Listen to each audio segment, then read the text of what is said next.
The father of Mr. Wharton was a native of England, and of a family whose parliamentary interest had enabled them to provide for a younger son in the colony of New York. The young man, like hundreds of others in this situation, had settled permanently in the country. He married, and the sole issue of his connection had been sent early in life to receive the benefits of the English schools. After taking his degrees at one of the universities of the mother country, the youth had been suffered to acquire a knowledge of life with the advantages of European society. But the death of his father recalled him, after passing 2 years in this manner, to the possession of an honourable name and a very ample estate. It was much the fashion of that day to place the youth of certain families in the army and navy of England, as the regular stepping-stones to preferment. Most of the higher offices in the colonies were filled by men who had made arms their profession, and it was even no uncommon sight to see a veteran warrior laying aside the sword to assume the ermine on the benches of the highest judicial authority. In conformity with this system, the senior Mr. Wharton had intended his son for a soldier, but a natural imbecility of character in his child interfered with his wishes.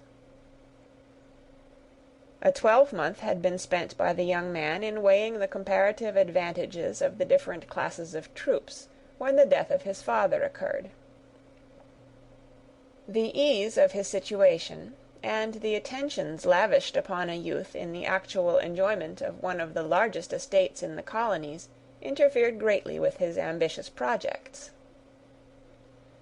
Love decided the matter, and Mr. Wharton, in becoming a husband, ceased to think of becoming a soldier. For many years he continued happy in his family, and sufficiently respected by his countrymen as a man of integrity and consequence, when all his enjoyments vanished, as it were, at a blow. His only son, the youth introduced in the preceding chapter, had entered the army, and had arrived in his native country, but a short time before the commencement of hostilities, with the reinforcements the ministry had thought it prudent to throw into the disaffected parts of North America. His daughters were just growing into life, and their education required all the advantages the city could afford.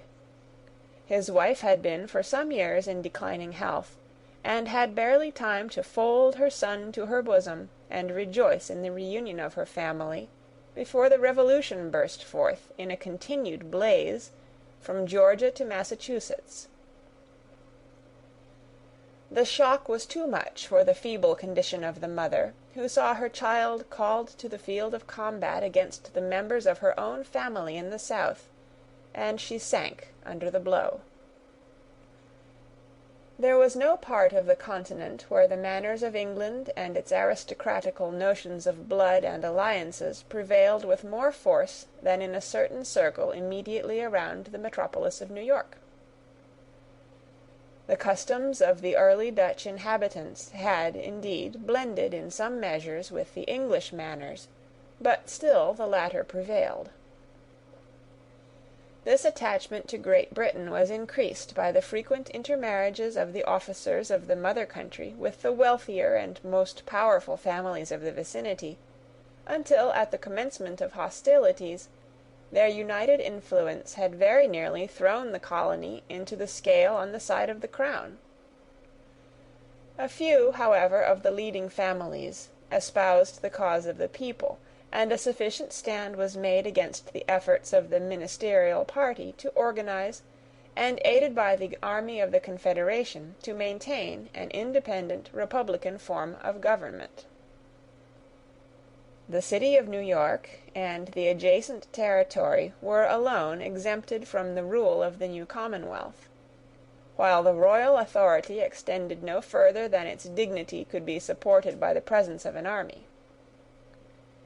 In this condition of things, the loyalists of influence adopted such measures as best accorded with their different characters and situations. Many bore arms in support of the crown, and by their bravery and exertions endeavoured to secure what they deemed to be the rights of their prince, and their own estates from the effects of the law of attainder. Others left the country, seeking in that place they emphatically called home an asylum, as they fondly hoped, for a season only, against the confusion and dangers of war. A third and a more wary portion remained in the place of their nativity, with a prudent regard to their ample possessions, and perhaps influenced by their attachments to the scenes of their youth. Mr. Wharton was of this description. After making a provision against future contingencies by secretly transmitting the whole of his money to the British funds, this gentleman determined to continue in the theatre of strife, and to maintain so strict a neutrality as to ensure the safety of his large estate, whichever party succeeded. He was apparently engrossed in the education of his daughters, when a relation, high in office in the new state, intimated that a residence in what was now a British camp differed but little, in the eyes of his countrymen, from a residence in the British capital. Mr. Wharton soon saw this was an unpardonable offence in the existing state of things, and he instantly determined to remove the difficulty by retiring to the country. He possessed a residence in the county of Westchester, and having been for many years in the habit of withdrawing thither during the heats of the summer months, it was kept furnished and ready for his accommodation. His eldest daughter was already admitted into the society of women, but Frances, the younger, required a year or two more of the usual cultivation, to appear with proper éclat. At least so thought Miss Jeanette Peyton, and as this lady, a younger sister of their deceased mother, had left her paternal home in the colony of Virginia with the devotedness and affection peculiar to her sex, to superintend the welfare of her orphan nieces, Mr. Wharton felt that her opinions were entitled to respect. In conformity to her advice, therefore, the feelings of the parent were made to yield to the welfare of his children. Mr. Wharton withdrew to the Locusts, with a heart rent with the pain of separating from all that was left him of a wife he had adored, but in obedience to a constitutional prudence that pleaded loudly in behalf of his worldly goods. His handsome town residence was inhabited in the meanwhile by his daughters and their aunt. The regiment to which Captain Wharton belonged formed part of the permanent garrison of the city, and the knowledge of the presence of his son was no little relief to the father, in his unceasing meditations on his absent daughters. But Captain Wharton was a young man and a soldier. His estimate of character was not always the wisest, and his propensities led him to imagine that a red coat never concealed a dishonourable heart. The house of Mr. Wharton became a fashionable lounge to the officers of the royal army, as did that of every other family that was thought worthy of their notice. The consequences of this association were, to some few of the visited, fortunate; to more, injurious, by exciting expectations which were never to be realized; and, unhappily, to no small number, ruinous. The known wealth of the father, and possibly the presence of a high-spirited brother, forbade any apprehension of the latter danger to the young ladies, but it was impossible that all the admiration bestowed on the fine figure and lovely face of Sarah Wharton should be thrown away. Her person was formed with the early maturity of the climate, and a strict cultivation of the graces had made her decidedly the belle of the city. No one promised to dispute with her this female sovereignty, unless it might be her younger sister. Frances, however, wanted some months to the charmed age of 16, and the idea of competition was far from the minds of either of the affectionate girls. Indeed, next to the conversation of Colonel Wellmere, the greatest pleasure of Sarah was in contemplating the budding beauties of this little Hebe, who played around her with all the innocency of youth, with all the enthusiasm of her ardent temper, and with no little of the archness of her native humour. Whether or not it was owing to the fact that Frances received none of the compliments which fell to the lot of her elder sister in the often repeated discussions on the merits of the war between the military beaux who frequented the house, it is certain their effects on the sisters were exactly opposite. It was much the fashion then for the British officers to speak slightingly of their enemies, and Sarah took all the idle vapouring of her danglers to be truths. The first political opinions which reached the ears of Frances were coupled with sneers on the conduct of her countrymen. At first she believed them, but there was occasionally a general who was obliged to do justice to his enemy in order to obtain justice for himself, and Frances became somewhat sceptical on the subject of the inefficiency of her countrymen. Colonel Wellmere was among those who delighted most in expending his wit on the unfortunate Americans, and in time Frances began to listen to his eloquence with great suspicion, and sometimes with resentment. It was on a hot, sultry day that the three were in the parlour of Mr. Wharton's house, the Colonel and Sarah seated on a sofa, engaged in a combat of the eyes, aided by the usual flow of small talk, and Frances was occupied at her tambouring frame in an opposite corner of the room, when the gentleman suddenly exclaimed, "How gay the arrival of the army under General Burgoyne will make the city, Miss Wharton!" "Oh, how pleasant it must be!" said the thoughtless Sarah in reply. "I am told there are many charming women with that army.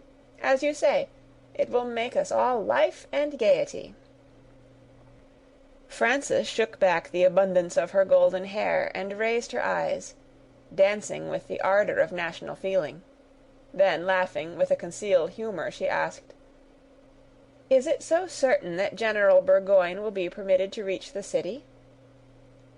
"Permitted?" echoed the Colonel. "Who is there to prevent it, my pretty Miss Fanny?" Frances was precisely at that age when young people are most jealous of their station in society, neither quite a woman nor yet a child. The "pretty Miss Fanny" was too familiar to be relished, and she dropped her eyes on her work again with cheeks that glowed like crimson. "General Stark took the Germans into custody," she answered, compressing her lip. "May not General Gates think the British too dangerous to go at large?" "Oh, they were Germans, as you say," cried the Colonel, excessively vexed at the necessity of explaining it all. "Mere mercenary troops, but when the really British regiments come in question, you will see a very different result." "Of that there is no doubt," cried Sarah, without in the least partaking of the resentment of the Colonel to her sister, but hailing already in her heart the triumph of the British. "Pray, Colonel Wellmere," said Frances, recovering her good humour, and raising her joyous eyes once more to the face of the gentleman, "was the Lord Percy of Lexington a kinsman of him who fought at Chevy Chase?" "Why, Miss Fanny, you are becoming a rebel," said the Colonel, endeavouring to laugh away the anger he felt. "What you are pleased to insinuate was a chase at Lexington was nothing more than a judicious retreat, a kind of—" "Running fight," interrupted the good-humoured girl, laying a great emphasis on the first word. "Positively, young lady—" Colonel Wellmere was interrupted by a laugh from a person who had hitherto been unnoticed. There was a small family apartment adjoining the room occupied by the trio, and the air had blown open the door communicating between the two. A fine young man was now seen sitting near the entrance, who, by his smiling countenance, was evidently a pleased listener to the conversation. He rose instantly, and coming through the door with his hat in his hand, appeared a tall, graceful youth of dark complexion and sparkling eyes of black, from which the mirth had not entirely vanished as he made his bow to the ladies. "Mr. Dunwoodie!" cried Sarah in surprise. "I was ignorant of your being in the house. You will find a cooler seat in this room." "I thank you," replied the young man. "But I must go and seek your brother, who placed me there in ambuscade, as he called it, with a promise of returning an hour ago." Without making any further explanation, the youth bowed politely to the young women, distantly and with hauteur to the gentleman, and withdrew. Frances followed him into the hall, and, blushing richly, inquired in a hurried voice, "But why do you leave us, Mr. Dunwoodie? Henry must soon return." The gentleman caught one of her hands in his own, and the stern expression of his countenance gave place to a look of admiration as he replied, "You managed him famously, my dear little kinswoman. Never forget the land of your birth.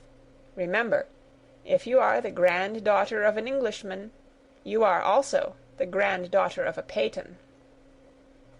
"Oh," returned the laughing girl, "it would be difficult to forget that, with the constant lectures on genealogy before us, with which we are favored by Aunt Jeanette. But why do you go?" "I am on the wing for Virginia, and have much to do."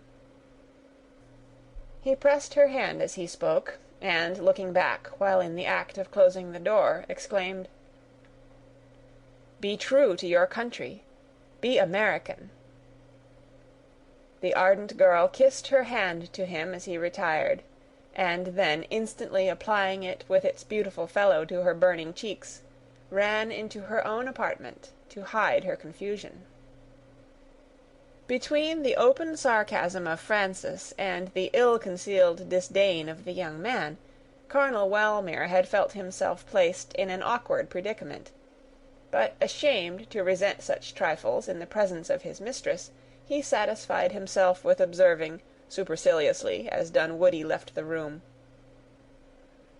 "Quite a liberty for a youth in his situation. A shop-boy with a bundle, I fancy." The idea of picturing the graceful Peyton Dunwoodie as a shop-boy could never enter the mind of Sarah, and she looked around her in surprise, when the colonel continued, "This Mr. Dunwoodie? Oh, no, he is a relation of my aunt," cried the young lady, "and an intimate friend of my brother. They were at school together, and only separated in England, when one went into the army and the other to a French military academy." "His money appears to have been thrown away," observed the colonel, betraying the spleen he was unsuccessfully striving to conceal. "We ought to hope so," added Sarah with a smile, "for it is said he intends joining the rebel army. He was brought here in a French ship, and has just been exchanged. You may soon meet him in arms." "Well, let him. I wish Washington plenty of such heroes." And he turned to a more pleasant subject by changing the discourse to themselves.